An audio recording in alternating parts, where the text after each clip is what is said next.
This is Andy Hurd, and we just finished an exciting day 2 of the MIAC Swimming and Diving Championships.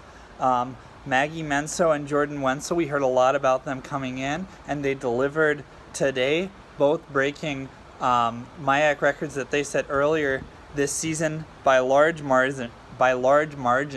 So Menso in the 500 freestyle, 4:51, the top time in Division 3 this season, by a couple of seconds. Would have been 6th at Nationals last year. Citation to Andrew Maring for those statistics.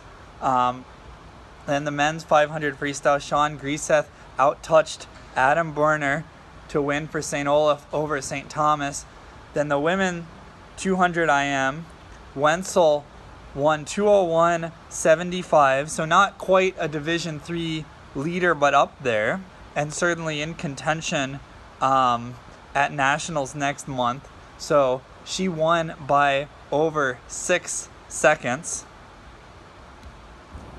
The men's 200 IM, Nolan Larson of Gustavus won the event by about 1.5 seconds. He repeated from last year, and Gustavus overall dominated that event. 1, 2, 3 for them, and 5 in the top 8. The women's 50 freestyle, Maggie Webster of Gustavus repeated by a small margin, just 3 100ths over Caroline Mather, and in further 8 100ths over Macy Klein. So Webster and Mather, both seniors. Klein looking like she may step into the leadership role in that event in the future. There was over a 1/2 second gap back to 4th place there. And then the men's 50 freestyle, Matt Allison of Gustavus. So he won this event 2 years ago as a freshman. He was not either, I think he was abroad perhaps last year, didn't swim at conference. And he came back and won it again, 20:53 for him, ahead of Carleton's Jack Heinzel, who 2078 apparently was a 24.50 freestyler in high school, dropped to 22 last year, dropped to 20 point this year. Who knows about next year? So then the women's 3-meter diving, Peyton Ekman of St. Thomas beat Mallory Jarvie of St. Ben's just by a small margin. Jarvie had a great last dive, and Ekman delivered as well to hold on to that margin to win that.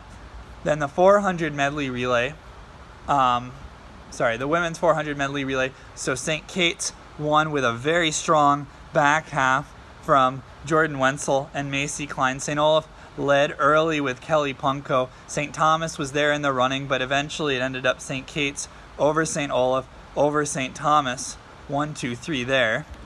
The men's 400 medley relay was an exciting duel. Gustavus and St. Thomas kind of dispatched of top seed St. Olaf after Olaf's John Lupke gave them the lead on the backstroke. But it was Matt Allison's 44-26 freestyle split that overhauled St. Thomas and won that event for them.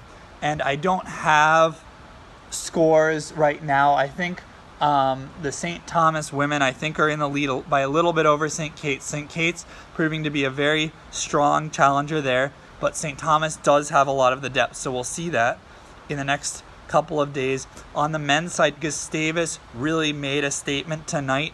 St. Thomas is going to need to come back tomorrow and really make up some of this ground, both point-wise and momentum, because the last day is a little bit like the second to last day in some ways.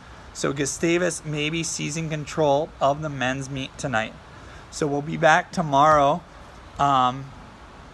Again, you should watch the webcast, and if this is posted on Saturday, then it already is tomorrow. So 10:30 and 6:30, we'll have day 3, prelims 10:30, final 6:30.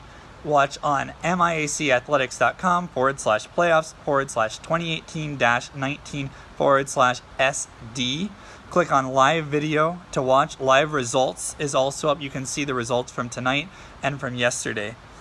Have a good night. I will see you at 10:30 tomorrow morning.